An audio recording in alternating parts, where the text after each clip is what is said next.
आज भारतामध्ये दर 3 व्यक्तींमागे एका व्यक्तीला उच्च रक्तदाब हा आजार आहे. उच्च रक्तदाब हा एक सावकाश होणारा पण खूप धोकादायक आजार आहे.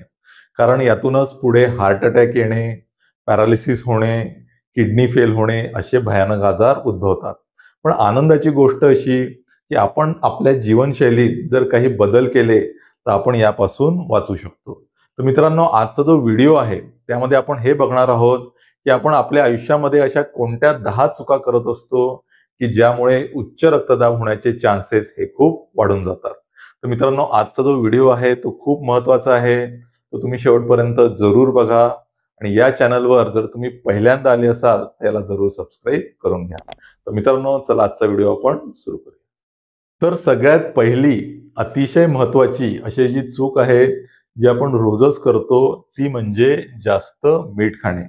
आता या मिठाचा उच्च रक्तदाबाशी काय संबंध आहे, कसा संबंध आहे, यावर मी एक पुढे सविस्तर व्हिडिओ बनवणारच आहे. तेव्हा यावर आपण डिटेलमध्ये बोलू. पण तुर्तास WHO ने जे रिकमेंड केलं आहे की एका माणसाने एका दिवसाला किती मीठ खायला पाहिजे, तर त्यांनी सांगितलं आहे की दिवसाला 5 ग्रॅमपेक्षा कमी मीठ खायला पाहिजे. पण भारतामध्ये एक व्यक्ती सरासरी 8 ते 10 ग्रॅम एवढं मीठ त्यांच्या आहारामधून कन्झ्युम होतं. तर मित्रांनो, आता हे जे मीठ आहे हे आपण इतर वस्तूंमधून सुद्धा कन्झ्युम करत असतो. जसं पापड झाले, चिप्स झाले, फरसाण झाले, लोणचे झाले. तर या सगळ्या ज्या गोष्टी आहे या आपण आपल्या आहारामध्ये कमी करायला पाहिजे. आता दुसरी चूक म्हणजे तळलेले आणि प्रोसेस्ड फूड खाणे. आता या ज्या तळलेल्या गोष्टी असतात, जे प्रोसेस्ड फूड असतं त्यामध्ये खूप जास्ती मीठ असतं आणि त्याशिवाय हे पदार्थ खाल्ल्यामुळे आपल्या रक्तातली जी चरबी आहे, जे कोलेस्टेरॉल आहे त्याची लेवल सुद्धा खूप वाढते आणि त्यामुळे मग आपल्या रक्तवाहिन्या ज्या आहेत या ताठर होतात आणि मग त्यामुळे हायपरटेन्शन किंवा उच्च रक्तदाब होण्याची शक्यता खूप वाढते. तर असे जे खाण्याचे जे पदार्थ आहे ते शक्यतोवर आपण कमीच म्हणजे बंदच करायला पाहिजे किंवा आपल्या आहारामध्ये खूप कमी करायला पाहिजे. तर तिसरी चूक आपण जी करत असतो ती म्हणजे शारीरिक निष्क्रियता. दिवसभर सोफ्यावर बसून राहणे, खुर्चीवर बसून राहणे, अजिबात व्यायाम न करणे, यामुळे ओबेसिटी किंवा लठ्ठपणा वाढतो, आपल्या रक्तातली चरबी वाढते आणि त्यामुळे उच्च रक्तदाब होण्याची शक्यता खूप जास्ती वाढते. तर आपण दिवसातून कमीत कमी जर 30 मिनिट व्यायाम केला तर उच्च रक्तदाब होण्याचे चान्सेस खूप कमी होऊ शकतात. चौथी चूक म्हणजे आपले जे आवडते पेय आहे, चहा किंवा कॉफी, ती अधिक प्रमाणात घेणे. आता चहा किंवा कॉफी यामध्ये खूप प्रमाणात कॅफीन असतं आणि या कॅफीनमुळे आपल्या शरीरामधले जे स्ट्रेस हॉर्मोन्स आहे ते खूप वाढतात. आपला ताणतणाव याच्यामुळे वाढतो आणि त्यामुळे मग उच्च रक्तदाब होण्याची शक्यता खूप वाढते. तर आता ही जी चहा किंवा कॉफी आहे ती आपण दिवसाला 2 कपपेक्षा जास्ती नाही घेतली पाहिजे. अशा प्रकारे चहा किंवा कॉफी यावर जर आपण कंट्रोल ठेवला तर बऱ्याच प्रमाणात जे रक्तदाब आहे त्याचे प्रमाण कमी होऊ शकते. 5वी चूक म्हणजे धूम्रपान करणे किंवा तंबाखू खाणे. तंबाखूमध्ये असते निकोटीन. त्याशिवाय धूम्रपान करताना खूप सारे जे टॉक्सिक गॅसेस असतात ते सुद्धा बाहेर येत असतात. ते आपल्या फुफ्फुसात जात असतात. यामुळे आपल्या ज्या रक्तवाहिन्या आहेत त्या खराब होतात आणि मग उच्च रक्तदाब होण्याची शक्यता खूप वाढते. तर आता हे जे धूम्रपान किंवा तंबाखू खाणे ते आपण पूर्णपणे बंद करणं फार आवश्यक आहे. तर 6वी चूक म्हणजे अतिप्रमाणात मद्यपान करणे.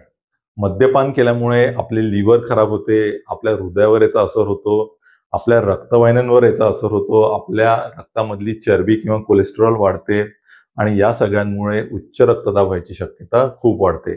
तर हे मद्यपान सुद्धा आपण पूर्णपणे टाळायला पाहिजे. आता 7वी चूक म्हणजे अतिप्रमाणात टेन्शन घेणे. सध्याची आपली जीवनशैली अशी झालेली आहे की टेन्शन घेणे हे आपण एक नॉर्मल गोष्ट समजतो. पण जेव्हा आपण टेन्शन घेतो तेव्हा आपल्या शरीरामध्ये कॉर्टिसॉल, ॲड्रेनालिन नावाचे जे हॉर्मोन्स निघत असतात.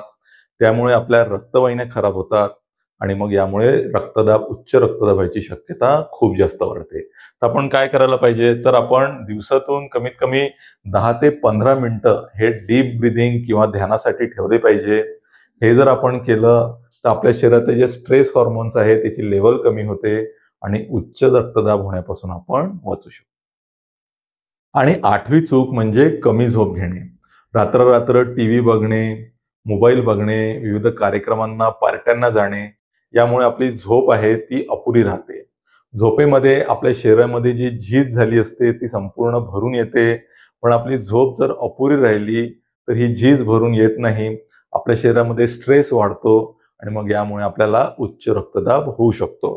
तर आपण दररोज 7 ते 8 तास झोप घेणं खूप आवश्यक आहे. 9वी चूक म्हणजे वजन वाढू देणे. असंतुलित आहार, बैठी जीवनशैली, व्यायाम न करणे या सगळ्यामुळे आपलं वजन वाढू शकते, लठ्ठपणा येऊ शकतो आणि या लठ्ठपणामुळे आपलं जे हृदय आहे त्याच्यावर स्ट्रेस पडतो. आपल्या रक्तातली जी चरबी आहे ती सुद्धा वाढते आणि मग या सगळ्यामुळे आपलं उच्च रक्तदाब आपल्याला होऊ शकतं. तर आपलं जे वजन आहे ते आपण कंट्रोलमध्ये ठेवणं खूप आवश्यक आहे. 5 ते 7% जरी आपण आपलं वजन कमी केलं याचा खूप जास्ती फायदा आपल्याला होऊ शकतो. आता शेवटची आणि महत्वाची चूक ती म्हणजे ब्लड प्रेशर तपासायचं टाळणे. मित्रांनो, हे जे उच्च रक्तदाब आहे याला सायलेंट किलर सुद्धा म्हणतात. कारण हा जो आजार आहे तो सावकाशपणे आणि नकळत असा होत असतो. अनेक जे रुग्ण आहेत त्यांना काही कॉम्प्लिकेशन झाल्यानंतरच समजते की आपल्याला उच्च रक्तदाब झालेला आहे.